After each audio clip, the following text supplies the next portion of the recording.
Olá, investidores! Sejam bem-vindos a mais um vídeo do nosso Panorama Matinal, que você fica sabendo tudo o que está acontecendo no Brasil e no mundo, questões que impactam seus investimentos e, é claro, a cotação das suas commodities, sejam elas milho, soja ou trigo. Pessoal, como de costume, vamos dar uma olhadinha como é que ficaram os gráficos no dia de ontem. Ontem tivemos aí para o petróleo uma alta de 1,08% e hoje vem com uma queda de 0,58%. O petróleo segue se mantendo acima dessa região dos 83,60, que foi a sua região de resistência, e agora vira uma região de suporte, né? A gente tem médias inclinadas para cima, tendência de alta aí no curto prazo, e a princípio o mercado vem fazendo alguma correção aqui para depois voltar a subir em busca dos 90,79. Há alguns fatores, né? A gente já comenta deles faz um tempo, mas preocupações com as guerras, tanto lá da Ucrânia com a Rússia, quanto também a de Israel contra o Hamas lá no Oriente Médio, que pode envolver ou não outros países, né? Então isso acaba dando uma sustentação para o preço do petróleo, e também temos aí a OPEP diminuindo a capacidade de produção, fazendo com que o petróleo suba. E isso, lembrando, é ruim para as economias globais porque traz inflação. Inflação que também nos Estados Unidos é um negócio que está pegando, né, pessoal? Mas já vou comentar mais sobre isso. Só passar aqui com os gráficos e já falo para vocês.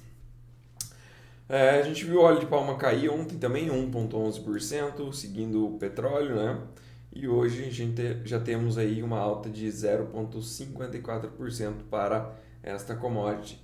Segue em alta também, médio virado para cima, o mercado ainda não foi lá na região dos 4.493, mas a princípio segue aí em tendência de alta, nada mudou, apenas uma correção dentro desse movimento altista.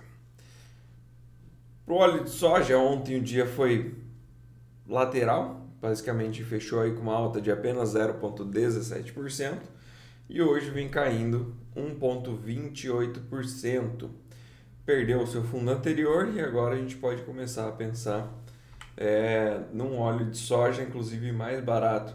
E de novo, né, pessoal, continua aumentando a diferença entre o óleo de palma e o óleo de soja.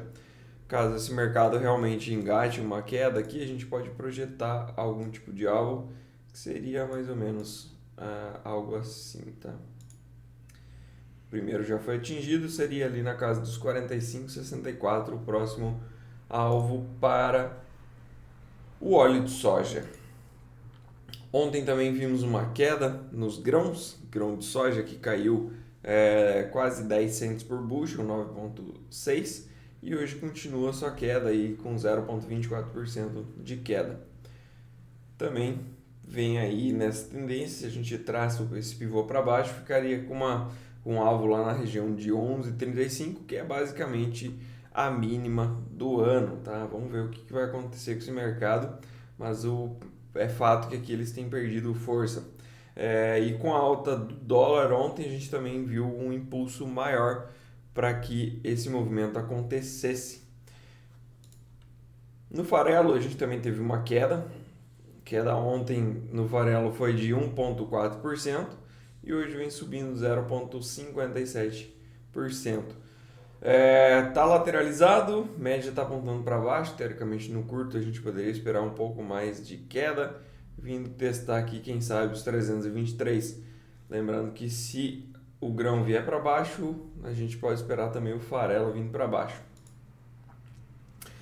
Trigo ontem mexeu bastante, mas acabou fechando estável com 0,13% de alta e hoje já está com 0,09% de queda.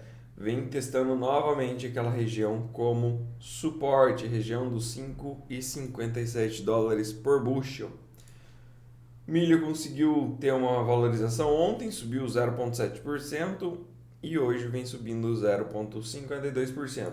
Algumas questões aqui relacionadas ao milho têm a ver com novos ataques a portos ucranianos, que diminuiria a capacidade de escoamento de milho ucraniano, fazendo com que também diminua a oferta, né? Então a gente teria um player com menor capacidade e isso faz com que os outros acabem tomando uma valorização.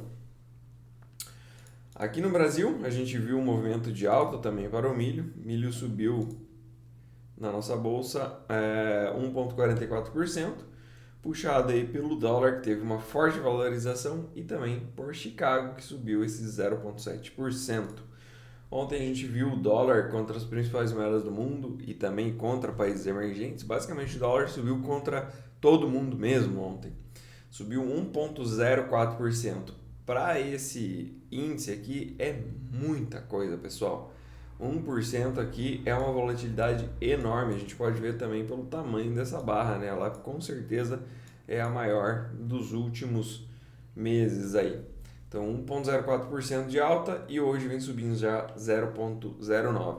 Ontem tivemos queda forte também para os Estados Unidos, caiu 1% para o S&P 500 e 0,87% para a Nasdaq.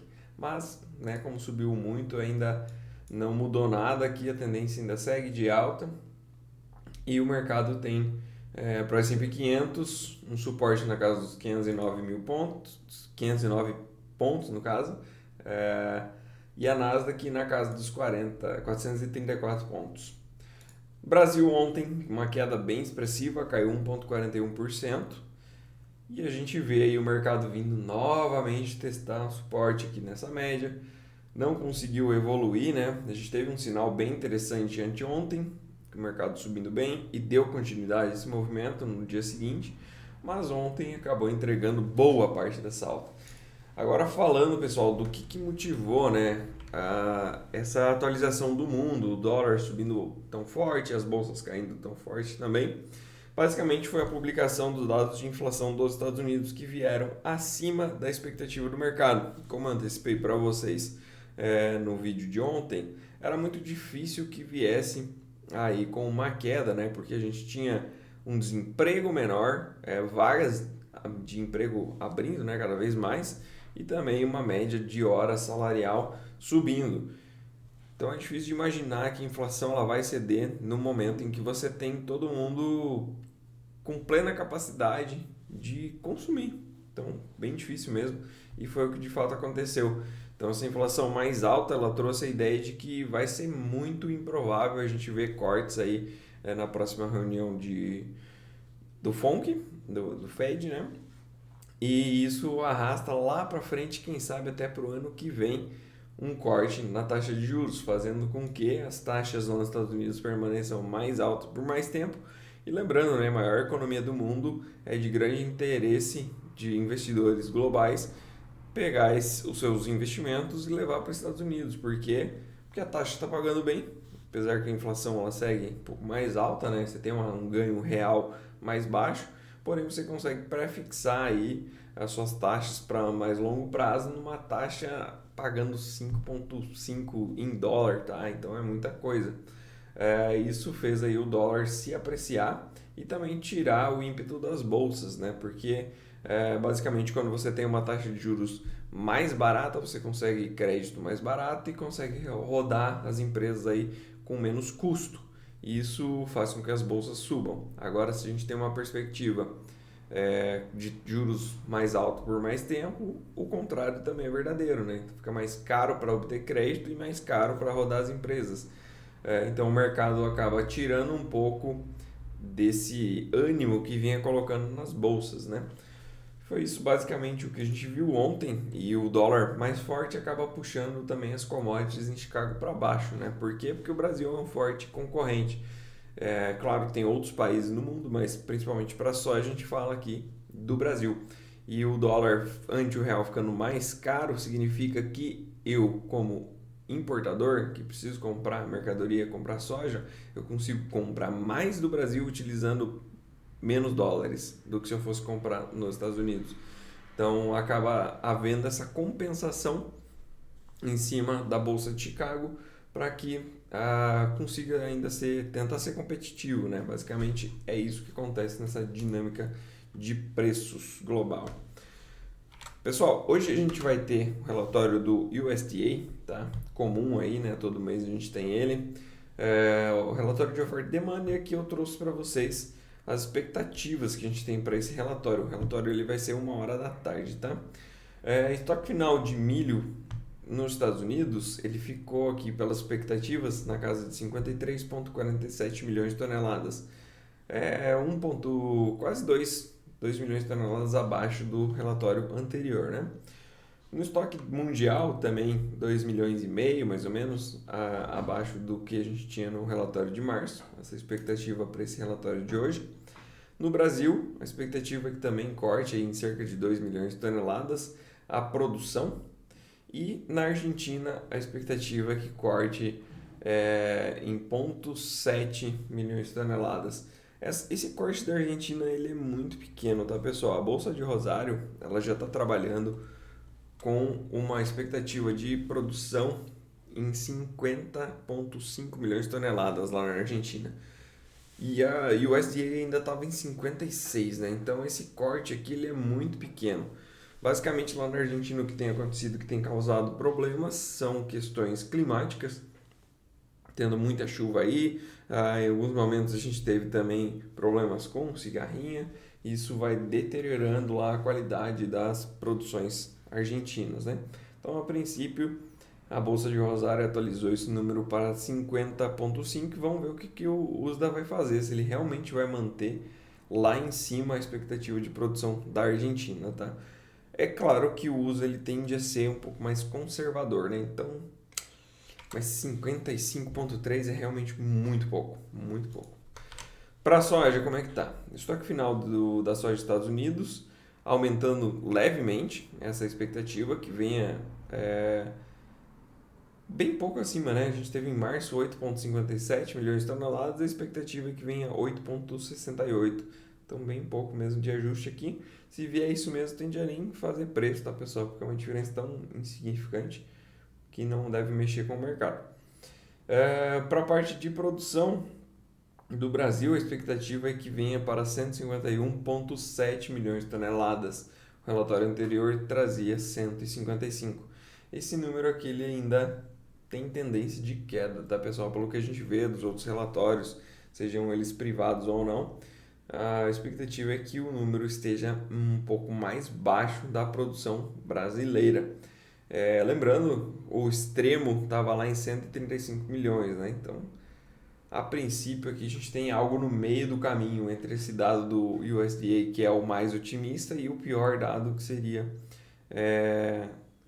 da ProSoja, né? Que seria na casa de 135. Então, algo no meio desse caminho, mas esse corte aqui de quase 4 milhões de toneladas, ele ainda não parece ser suficiente.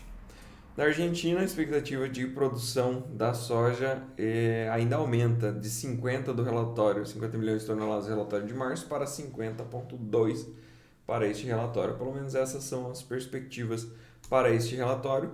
Claro que teremos que acompanhar aí 13h, por isso não se esqueça de se inscrever no nosso canal, ativar o sininho, porque a gente vai fazer um vídeo curto, né, o Shorts, chamado Shorts do YouTube, videozinho de 1 minuto aí explicando como é que veio o relatório e o que a gente pode esperar para frente, né? E é claro como é que isso impactou o mercado. Se o relatório foi positivo para milho, positivo para soja ou negativo para ambos. Agora vamos dar uma olhadinha como é que estão as bolsas ao redor do mundo. Ontem a gente tinha publicação também na parte da noite, né, lá na China, de inflação. E basicamente a inflação lá veio deflacionária, né? Segue deflacionária na China, mas abaixo da expectativa do mercado, mostrando que está mais difícil de realmente rodar a economia lá. Para hoje, eu já comento sobre a agenda, mas a gente tem algumas coisas interessantes. Ásia e Pacífico estava fechado quando saiu o dado dos Estados Unidos e é natural que a gente veja a maior parte delas realmente no negativo, né? Apenas aqui Xangai, que é a bolsa chinesa, subindo 0,23%.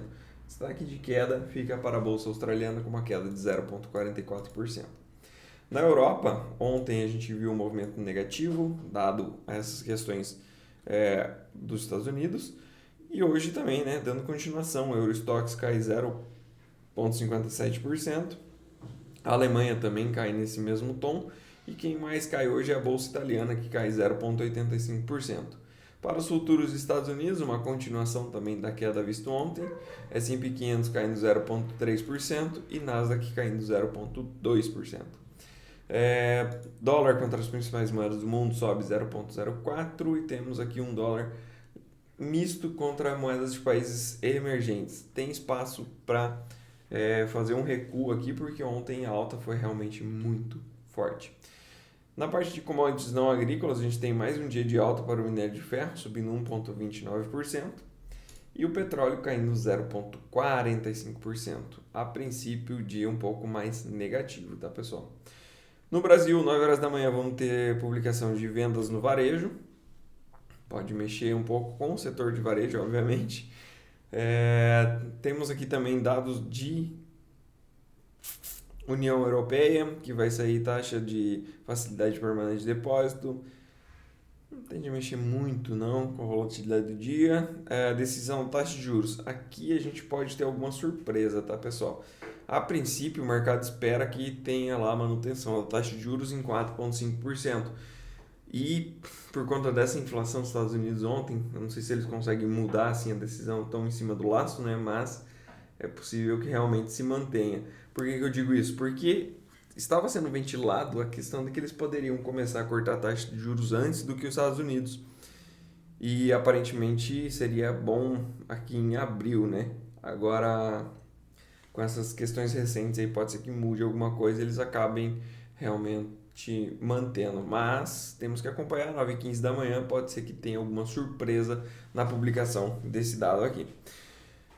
A gente vai ter também 9h30 da manhã o núcleo de inflação ao produtor lá nos Estados Unidos, que é legal. Temos também pedidos contínuos por seguro-desemprego e pedidos iniciais. Esse dado aqui ele não tende a fazer preço, tá, pessoal? Porque ele é um dado semanal, então tem pouca revisão, enfim, não tende a fazer muito preço não. E também 9h30 da manhã temos aí a inflação global ao produtor, né? 9h45 tem discurso do Williams, que é membro do FONC, mais um membro aí a discursar após ter os dados de inflação na mão, então é legal acompanhar. 9h45 a gente tem coletivo de imprensa lá do Banco Central Europeu e posteriormente aí 11h15 da manhã discurso da Christine Lagarde, que é a presidente do Banco Central Europeu. 1h da tarde temos relatório do agro, né, um relatório de oferta e demanda do USDA. E às 2h30 da tarde a gente tem um discurso do Bostic também, membro do FONC. Seria isso para hoje na nossa agenda. Fiquem atentos, não se esqueçam de seguir aí o nosso canal. E 1h da tarde tem atualização para vocês sobre este relatório.